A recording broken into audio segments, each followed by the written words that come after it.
Jenna, let us know who you are. Hi, I'm originally from the Bahamas. I've lived in Bologna for about 3.5 years. And yeah, that's it. I'm 30 years old. Mm-hmm. And you? How old are you? You're 30. 30. Mm-hmm. Okay, I am Kate. I am originally from the United States of America. Now I live in Italy in a small town called San Giovanni in Persiceto. I'm 28 years old, and that's really all there is to it. Okay, so I will be 30 one day soon. Don't rush it. No, I'm not. I'm not in a hurry. I No. promise. I'll enjoy being in my 20s still. Okay. So, everybody, welcome. Again, I'm Kate. This is Jenna. And we are here to talk to you about a few different things, about wine, for example. But first, we have a question. Mm. Go ahead and read for me. What is your favorite thing to drink and why? Why? So, it does not have to be alcoholic, it could No. be anything. Mm-hmm. Yeah. Let us Do know. you have a favorite thing to drink? Do I have a favorite? Yeah. I will give you my two favorite things. Okay. So my favorite non-alcoholic thing to Mm. drink is coffee. Okay. Yeah. Is coffee. I drink coffee all the time, or Mm. like aranciata, that kind of thing, or lemonade. Yeah. But my favorite alcoholic drink is called a Kir Royale. Okay. Yeah, I believe it's something that we've made with prosecco or champagne. It depends. And blackberry liqueur. It's really good. Yeah. What about you? Hi, Cynthia. Hi, Cynthia. Hi. So, for something non-alcoholic, I really like herbal tea, which are also called tisanes, similar to the Italian. So like a nice green tea, or tea with ginger, lemon is probably my favorite. A nice chai tea. As for alcoholic drinks, I do really like wine, white wine in particular. Um, Besides that, I like margaritas. Yeah, margaritas are really, really good. So Chinzia says, my favorite drink is water because it is very refreshing. Good job, Chinzia. Don't forget about your object pronoun. So we need to say again, we need another subject. If so, it is very refreshing. Nice. Okay, cool. Yeah, that's the best thing to drink. So good. Yeah, really cool. Nice. Okay. Water is very healthy, and I should drink more water. What about you, Jenna? I try to drink 6 glasses a day. Because once I looked up how much you should be drinking according to whether you're male or female and your weight, and apparently 6 glasses is what I should be drinking in a day. Definitely do not drink 6 glasses of water. Do you, Chinzia? Let us know in the comments. Do you drink 6 glasses of water a day? Yeah. Yeah. Go ahead. No, I was just going to ask how much water do you think you drink in a day? More or less. I don't know. Not a lot.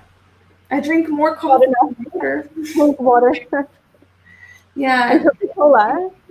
I drink more coffee than water. I think that's a problem, probably. Definitely. Okay. There was a time where I drank a lot less water. I understand. So Marty says, hi, Martina from Bologna. Hello. I prefer the taste of beer, but I generally drink wine because it makes me feel happier. That's interesting. I love cocktails too, especially vodka lemon. Quite Nice. refreshing. Nice summer drink, Yeah. vodka lemon. Vodka lemon, I have never tried it. I bet it's good, but I have to say, I don't like to drink very alcoholic drinks like with vodka or rum. They always give me a headache after. Always a Mm. headache. And I go, oh no, why? But it's delicious, I bet. Mm-hmm. Okay. Yeah, really nice. Okay. Yeah, what are some other things you enjoy drinking? Maybe, okay, this is very, I have a sweet tooth, right? So I love hot chocolate, like a very dense hot chocolate. Hmm. I like smoothies, fruit smoothies. Um, that's it, really. Yeah, I can't think of anything else I particularly like drinking. Hmm. Fair enough. Okay. Yeah, I really also like smoothies sometimes, but I prefer milkshakes Hmm. where you have the ice cream mixed Yeah, together. Uh, that's it. Only sometimes because when I eat ice cream or I drink a milkshake, I just feel myself gaining a kilo. Right. Feel the kilo like in my stomach. Yeah, you can't think about these things when you're enjoying something sweet. It's It's impossible. hard not to. Yeah. When it comes to eating some sweets, I think you can avoid thinking about it. Mm, But when it comes to really heavy sweets, it's impossible not to think about it when as you're eating. true. It's hard not to feel it. Yeah, for me anyway. Yeah. Okay, good. So why don't we keep going? Let's go ahead and take a look actually at our focus activity. Mhm. Uh, Focus chapter 15, wine tasting. nice. Can you be? Wine tasting. So, in this focus activity, we're going to discuss wines, old versus new. We're going to look at the wine tasting dictionary so you can describe your favorite wine. Looking at sample wine reviews, and you're going to create your own and describing different wines. Fantastic. Really good job. Okay. Okay, there we go. All right. So the first question is, do you enjoy drinking wine? Okay. And do you enjoy drinking wine, Jenna? I do, yeah. Especially white wine, but a really good red wine you can't beat either. Yeah. Really nice. Good. Let us know in the comments. I know Marty already told us, Martina. She already said she likes to drink wine. But let us know if you're watching this. Also, do you like to drink wine? Hmm. I do as well. Uh, Yeah. Do you have a favorite wine? yes, I really like Riesling. Or Me too. yeah, Riesling or a nice Spätlese, Mhm. which is similar. Yeah, these Okay. sweet German wine Mm, uh, yeah. gets me every time. Yeah, I think the first Riesling I ever had, oh, I can't really remember now, but I think it was a dry Riesling. Mm. But yeah, I tend to prefer dry wines to sweet wines. Yeah, yeah. You have a sweet tooth, so I see. Mhm. Yeah, I don't know, I find for coffee and for wine, I prefer them not to be sweet. But for every like desserts, yes, the more Oh, sugar, the better. okay. So you do prefer the dry. I didn't Yeah, hear you correctly. Nice. yeah, Okay. yeah, I prefer Okay, you dry. prefer the dry. I prefer the sweet, and the sweeter the better. Mm. See, usually I don't have a sweet tooth. When Mm. it comes to Okay. dessert, I prefer more things that are more tart or Mm. sour. Or so I Mhm. like. I'll take a panna cotta with, strawberries Mm. or something a little lighter. Mm. but when I have the wine, I like sweet, sweet wine. Right. I don't know why. Okay. Something. What are your wine preferences? Tell us in the comment section. Do you Mhm. prefer red, white, or rosé? And what is rosé, Jenna? Sorry? What is rosé? Rosé is a pink wine, is one way to describe it. It's like an intermediate between a red and a white wine. They tend to be quite sweet. Yeah, blush wine. Yeah, it's between the two. Chinzia says, I don't drink wine. Sorry. That's perfect. You don't need to drink wine. Yeah, of course We they are sort. talking about it. It's just to learn. It's not a problem. Okay, good. And we have rosé. I know it looks like rose because I don't have an accent on my keyboard. But imagine this says rosé. Yeah. Yeah. So a blush wine, we also call it. Yeah. Which do you prefer? Well, first, we have I prefer white and sweet wine. I usually drink almost every kind of wine. It doesn't matter or if it's Italian or French. Nice. I think I can spend not more than 15 to 18 euros for a bottle of wine. I agree. I don't want to spend more than that. No. Okay. What about you? What's your opinion of all of that, Jenna?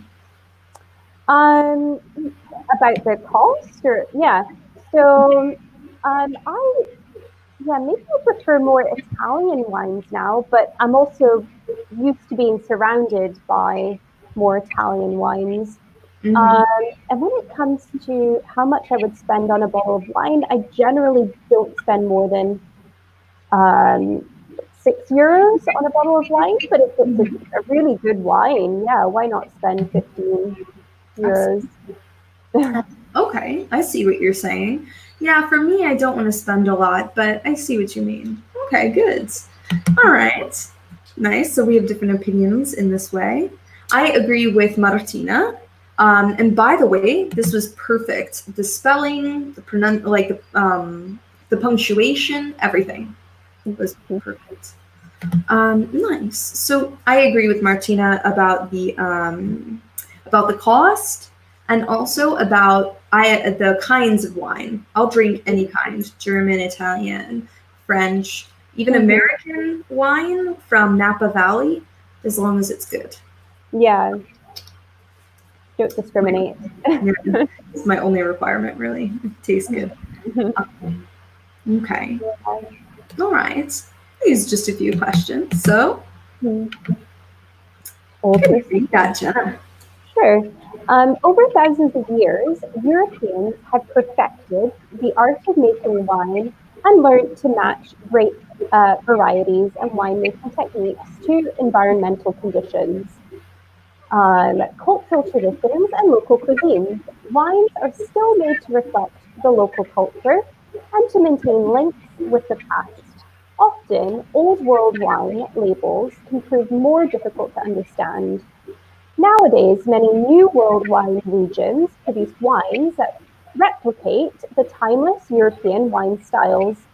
In California, you can find vineyards that imitate Bordeaux, Burgundy, Chianti, and other famous wine labels. And these new wines are potentially cheaper to purchase. Okay. So, first, let's look at the vocabulary here. Okay. So, the first thing that we can look for, what do you think is maybe a new word or a different words in this text? What do we think? Vineyard. Vineyard. What is a vineyard, Jenna? So, a vineyard is where it's an area of land that's used to cultivate the grapes needed to make wine. Perfect. Needed to make wine. Really great explanation. Let's take a look at it on the screen. Yeah, the area of land is used to cultivate the grapes needed to make wine. So it's almost like a grape farm but we call it a vineyard. And so it's not vineyard, vineyard. The E is silent. Good. All right. So here's the first question. Go ahead and read it out for me. Are you interested in the process of winemaking? Let us know in the comments, are you interested in the process of winemaking? Jenna? If I had the opportunity to make it myself, I think that would be much more interesting. But yeah, maybe I just prefer drinking wine than learning about the whole process. What about you? Okay, fair enough. For me, I am very interested, actually. Yeah. So many years ago when I was, I don't know, maybe 18, 17, I would say from the age of 18 to maybe my early 20s, I used to brew beer with my my ex-boyfriend, so my past boyfriend. We would go into his garage, and it was especially nice during the winter because after we would be done like boiling something you call the wort, which is like the yeast and everything sort of mixed together in this this liquid, you could cool it in the snow, which was quite nice. But in general, I would say I just like the brewing process of everything. It's actually quite easy to make mead. I don't know if you know this word. To make what? Sorry? Mead. The noun, so like this. Mead, which is a very similar kind of alcohol. It's old. It's very, very old. And I wanted to make like honey mead, or I'd like to make dandelion wine, that kind of thing. Oh, dandelion wine. That sounds really nice. Yeah, and you can do it. All right. Let us know. Next question. What an answer. It could be interesting, but not so much. I'm more interested in other things. Okay, fair enough, Martina. Good job. All right. Your spelling is really good, Martina. Really, really good. Keep going. Do you think that wines produced in the New World threaten the older European wines? So what does this mean? What is this question asking us, really? Threaten.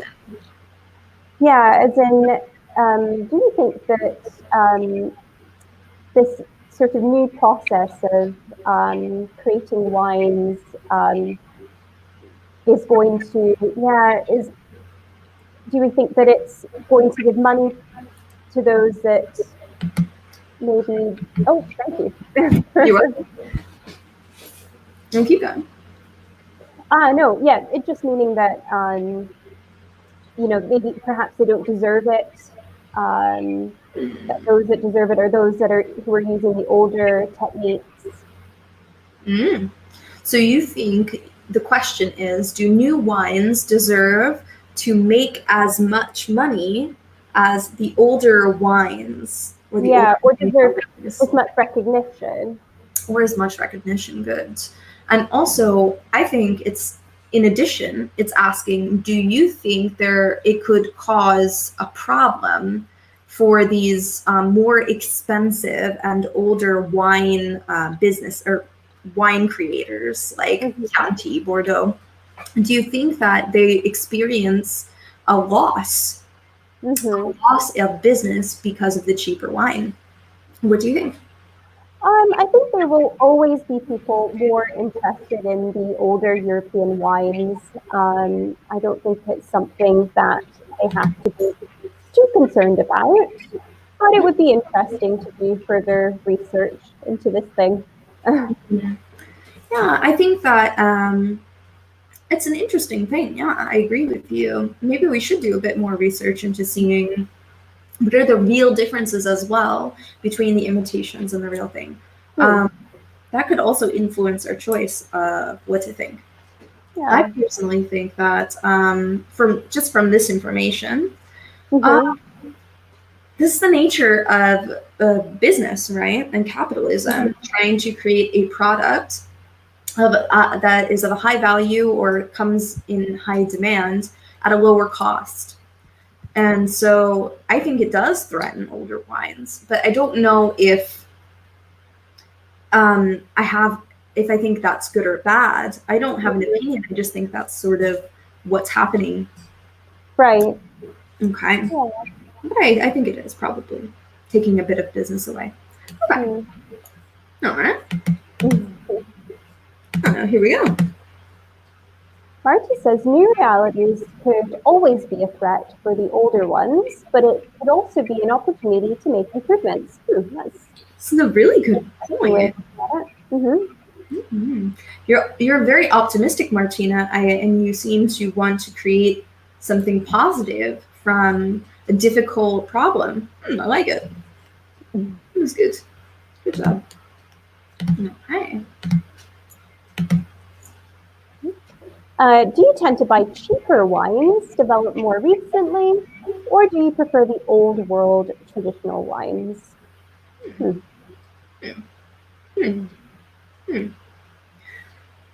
I will say I do buy cheaper wines in general. So I would, but I can't say I prefer them. I don't like to spend a lot of money, but that doesn't mean that I don't appreciate older wine or that I can't appreciate it. What about you? Yeah, I would say exactly the same. On the rare occasion that I do buy wine from the store, I don't know. I try not to buy the cheapest wine there, because if it's the cheapest wine, it's probably not very good. It's gonna be bad. Yeah, I don't spend that much money on wine in Italy. Maybe when I lived in the Bahamas, wines were much more expensive. Was more used to the idea of spending a bit more on wine, but here it's not. I feel like it's not necessary. Yeah.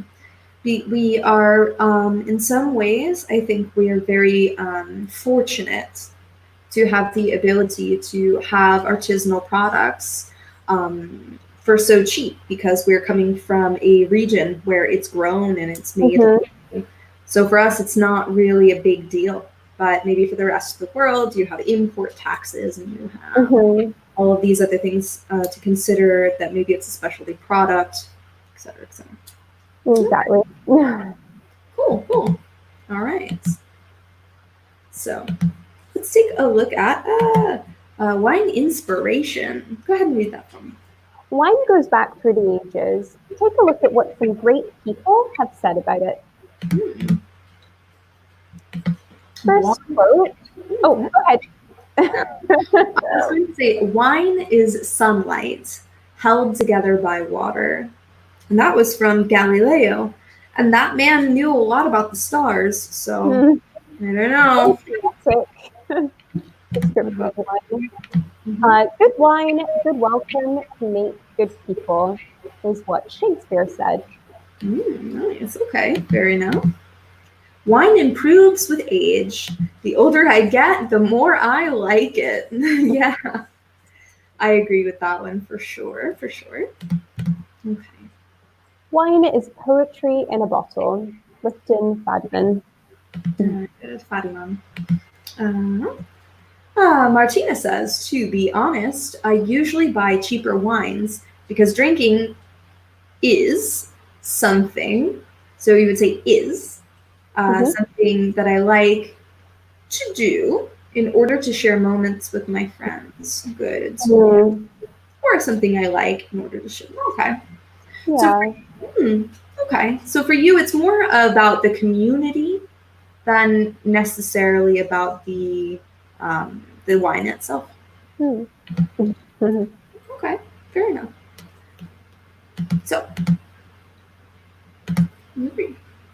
yeah, they were fans of wine. Do you agree with them? How do you feel about wine? Okay. So I would like you to tell us if you are a fan, but also I'm curious, which quotes here do you like the most and why? What about you, Jenna? Um, I like a lot of these quotes. The first one is nice. Wine is sunlight held together by water. Yeah, particularly when I think about a nice, crisp, like white wine. Sure, liquid sunshine in a bottle. Okay, nice. Very cool. Um, I agree. I think it's also very effortlessly poetic. I think maybe wine as poetry in a bottle is good, but for me, it's a bit heavier with the Hmm, metaphor. yeah. But I also think it's the penultimate quote is quite funny as well. Wine The improves with age. The older I get, the more I like more it. I like it. Yeah, I like that one. Yeah. What And about the you? second, hmm, yeah, the second one can be quite true too. Good wine, good welcome can make good people. Yes. Definitely. Yeah, it talks about the importance of hospitality, which I think Yeah. Martina was also talking about with community, but maybe also Mhm, in this case, a welcome, bringing someone into your home, offering them mhm, wine, and then maybe they'll become their best self. Okay. That's cool. All right. Martina, let us know, and also anybody else watching this, uh, let us know which quote do you like the best and why. mhm. Mhm. Okay. I like them all. I like them all. Okay. Yeah. So let's keep going. But if you're still typing out there, don't worry. We'll see you. We will. So can you read the list? Yeah. Wine dictionary. Can you guess the meaning of these wine terms? Astringent, balanced, blend, bouquet, corked, dry, earthy, boxy, and fruity. Foxy wine. Very interesting. Okay. So if we take a look at these, the first one is astringent. Hmm. So astringent, it gives me the impression of something that's quite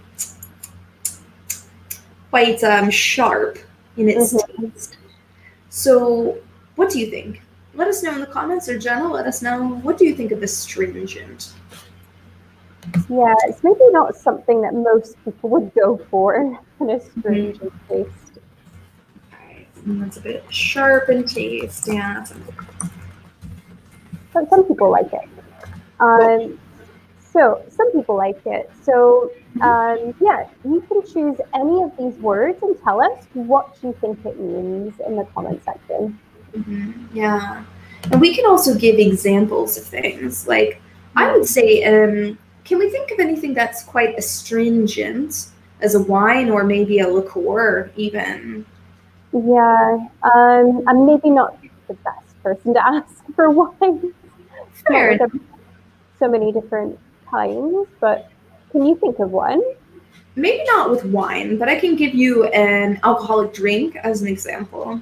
So Mm, I think that whiskey sour can be quite astringent depending on how much whiskey and how much sour. mm, So something with a lot of sour mix and not as much whiskey is quite astringent. It's almost sharp. It kind of burns going down, and it's the sour that it makes it difficult to drink. mm-hmm, Um, I like them, but they need to be made right. mm. Okay. What about balance? If we're thinking about wine, something that has a balanced taste, what does that make you think of? Balanced. What do you think, John? Yeah, that it's got all of the right elements. There's not one flavor that overpowers all the other flavors. Mm-hmm. Okay. Okay. Not, and I would say not one thing overpowering the other goods. Yeah. All the right elements included. Not one thing overpowering the other. I think that's a nice definition. All right. And a blend. A blend. Hmm. What do you think? Let us know in the comments or choose another term. We'll just keep chatting about it. Jenna, what is a blend? A mix of two different kinds of wines, or it's a mix of sorts. Oh, okay, nice. Good. A blend. It's like a mix. So if I say, wow, this rosé is really like a mix of a Sangiovese and I don't know, Prosecco. That's strange. That would be a mix. It's a Mm-hmm. strange mix, but a mix nonetheless, and that would be also a blend. A blend between something and something else. Mm-hmm. Bouquet. What do we do with a bouquet, Jenna? Like the literal term, bouquet.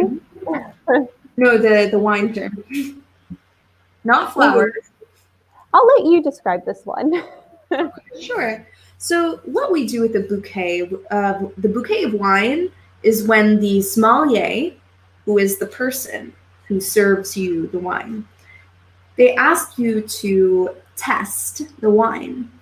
Before you drink it, sometimes you smell it. Mm. And also you can taste it as well. And that's the bouquet. The Mm. smell and taste. And pick one. Taste. And Yeah, yeah, absolutely. let's show them the definition. Mm-hmm. Yeah, let's just show you guys the definitions. All right. So here we go. Let's keep reading. So we have a bouquet, a term that refers to the complex aromas of aged wine. What else? A corked. What does corked mean? Cork's a wine that has been tainted by the cork. Yeah, so the word taint means to ruin in some way. Mm-hmm. Yeah, so it's no longer as good as it could have been. Mm-hmm. To ruin in some way, right? To If you don't know what the cork is, so before you open a wine bottle, the cork is what has the wine sealed. Yeah. mm-hmm. Yeah. Yeah, the cork is what seals the bottle. Okay. Mm-hmm. Yeah, the wine cork. Mm-hmm. The small brown object that seals the bottle. Okay. And we call it a wine cork or cork for short. Cork is also a material in general. For example, at a job, you could see a cork board, literally a board on the wall where you can you can put notes or pictures, whatever you prefer. It does not want to let me post that comment. Mm-hmm. Okay, there it is.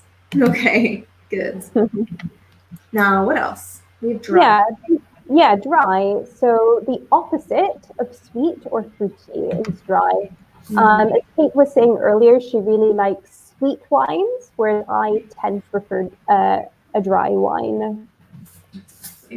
So red wine tends to be, not always, but tends to be dry. And white wine, and again, not always, tends to be sweet, but it's not always sweet. So the opposites. Okay.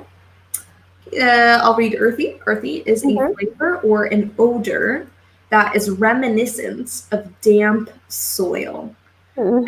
By the way, if you're watching this and you have any questions or doubts about the terms you see in front of you, or even the definitions, if there's a word you don't recognize, please let us know. Okay. Yeah, so in this case, when you smell something and it smells a bit like rain Mm. or like a park in summer, that's an earthy smell. Yeah. Mm. Okay, Foxy. Foxy, yeah, is a term that notes a musky odor and flavor. Okay. So if something is musky, it's got a very strong sweet smell. Okay, or very strong sweet taste. Yeah, good.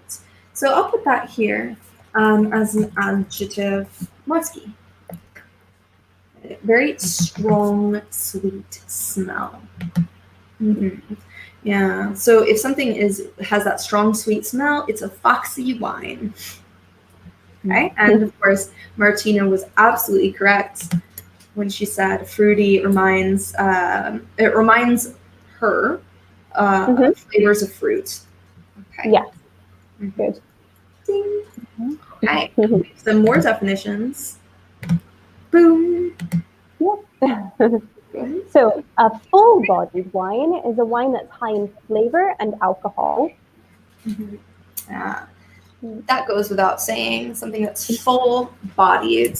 So this is your body, we know. And so to be full-bodied is to have a lot of this. Okay. Mature, a wine ready to drink. We talk about maturing grapes, also maturing wine. It's a wine that has had enough time to be drinkable. Okay. Good. Oak or an oaky wine describes a wine giving smells of vanilla and toast. Yeah, an oak is a tree. An oak is a kind of tree, but in this case, it's a specific smell and taste to a wine. Mm-hmm. I love vanilla. I don't know about you, but the smell and the taste of vanilla It's so is good. amazing. I for my childhood friend, she would often bake. While she was baking, she would smell the vanilla extract, the little vial, and go, and yeah, I understand. I Part of really. the joy of baking. Here we have a Getting plonk. Plonk is British slang for a cheap wine. So I don't have any money, so let's go buy some plonk. Use it like a noun. Yeah. Mm-hmm. Spicy is used to describe a wine that gives off aromatic spices. Yeah. Mm-hmm. Yeah, so I'll give you an example. Vin brulee. When you smell the vin brulee, you can smell the spice, right? It's like that spicy. Mm-hmm. Now I know. Sweet is the opposite of dry. Like Yeah. before. Mm-hmm. Okay, texture. How the wine feels in one's mouth. It describes heavy wine. It's about how thick or dense the wine is. So if you drink the wine and you're like, this is a lot. It's not thin, it's quite heavy. That's the opposite, thin or heavy. Exactly. Mm-hmm. A vintage wine. Okay, so the year in which the wine was bottled. Yeah, a vintage wine would be a very old wine. Mm-hmm, mm-hmm. Good. A vintage wine. It's a very old wine. And you can actually use vintage like a noun. For example, I pulled out a wonderful vintage from 1979. Okay. 1879. Okay. And Young is an immature wine, so the opposite of a vintage wine, often described as fresh and crisp. Yeah, so Martina and I drink a lot of young wine. I love vin brulee as well. So, I live in San Giovanni in Persiceto. So every year around Christmas time, they sell vin brulee in the square, in the piazza. So I love to go there with my husband, look at the stands, buy some roasted chestnuts in a little bag, and some vin brulee. However, I don't like roasted chestnuts. Not so much. They're okay. Yeah. They're just messy to eat. And I can't hold the vin brulee and the chestnuts At the same time, it's a problem. I have two hands. Okay. So. Okay. So we're going to look at some wine reviews, and then you are either going to describe your favorite wine or invent a description for a wine using the vocabulary from before. Mm-hmm. Okay. So a white wine. This stein is grassy with a glorious citrus tone, but more round than tart in the body. Tart being a very sharp taste, acidic taste. Mhm. Low acidity and a clean finish. It would be perfect with a grilled chicken salad topped with a few pomegranate pips. Mm, that sounds good. Tart, a sharp, acidic taste. It is an adjective. Now I'm hungry and I want this steam, whatever this kind of wine is. Okay, Yeah. we have another, a red wine. It has quite a mellow bouquet, black cherry and the barest hint of coffee before melting into a soft finish. The stronger flavors and firmer finish from the grape skins mean that this one is much better suited for the barbecue grill. Let the charred flesh of pork or goat play against those stronger flavors, and your palate will be rewarded. So, what is a palate? What is a palate, Jenna? Okay, so your palate is your taste buds, Mm-hmm. meaning that you will love the taste of this wine. Mm-hmm. Good. The area of your mouth above the tongue and also your taste buds. So, as a metaphor, the palate is the idea of something like your ability to taste something.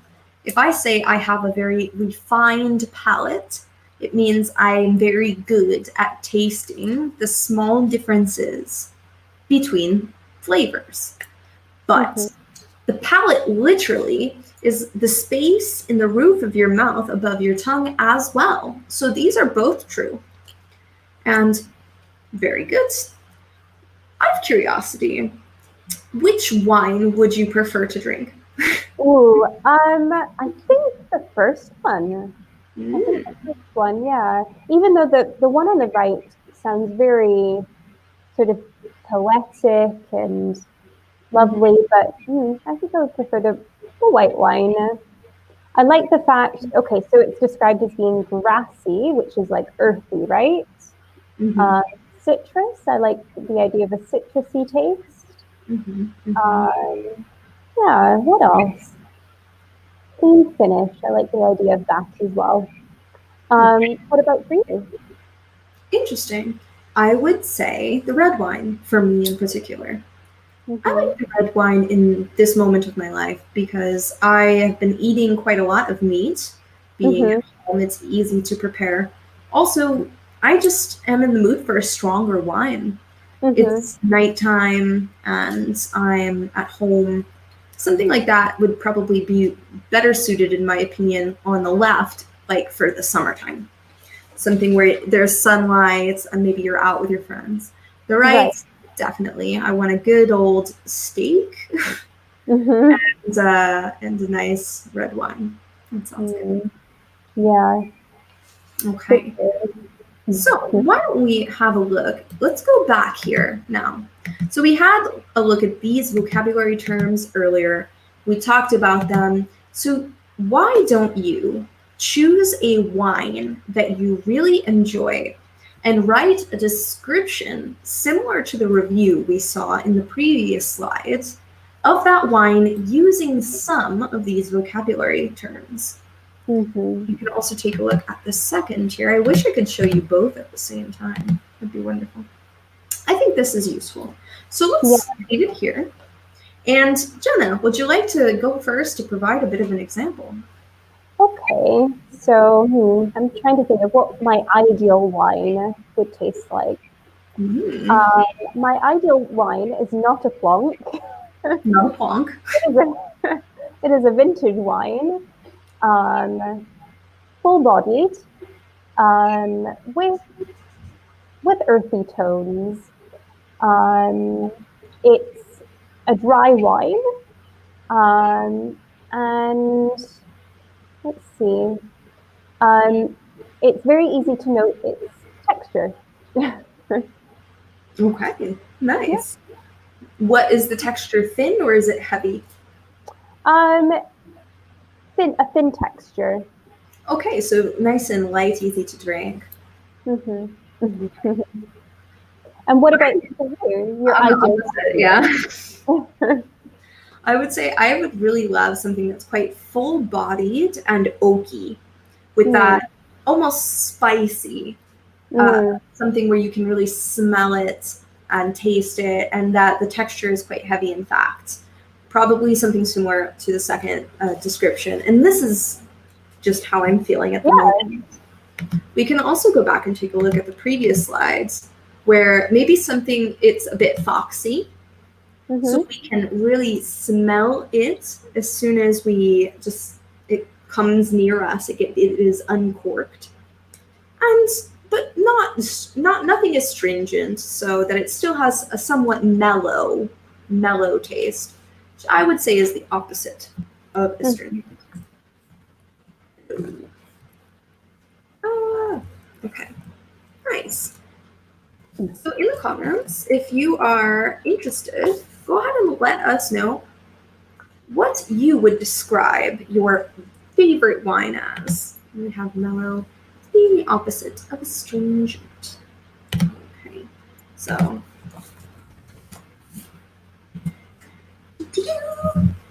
in the meantime, why don't we just have a quick chat about some of the things that we have already discussed today? Yeah. Okay, so we can go back to some of our earlier points where, what is a rosé again? So it's sort of an in-between a white and a red wine. It tends to be quite fruity. Yeah, it tends to be very fruity. Okay, so it reminds of fresh fruit flavors. Really good. Okay, ta-da! And again, imagine that says rosé. Okay, we also can talk a bit about the bouquet. So what do I do with the bouquet? Do I taste it? Do I look at it? Do I touch it? What do I do with it? I smell the bouquet. The scent of an old wine, the complex scent, and you smell the bouquet. Okay, remember the cork is what you find, what you have at the top of the wine bottle that seals in the wine. And when you open the wine bottle, you remove the cork with a corkscrew. Yes. Oh, and that's an extra, a bonus for you. So is the corkscrew is the object you use to remove the cork. Let's see if I can find a corkscrew to show you.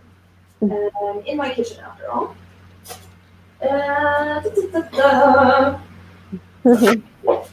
No, not easily. Well, I'm sure I have one, but I can't find it easily, and so there goes that idea.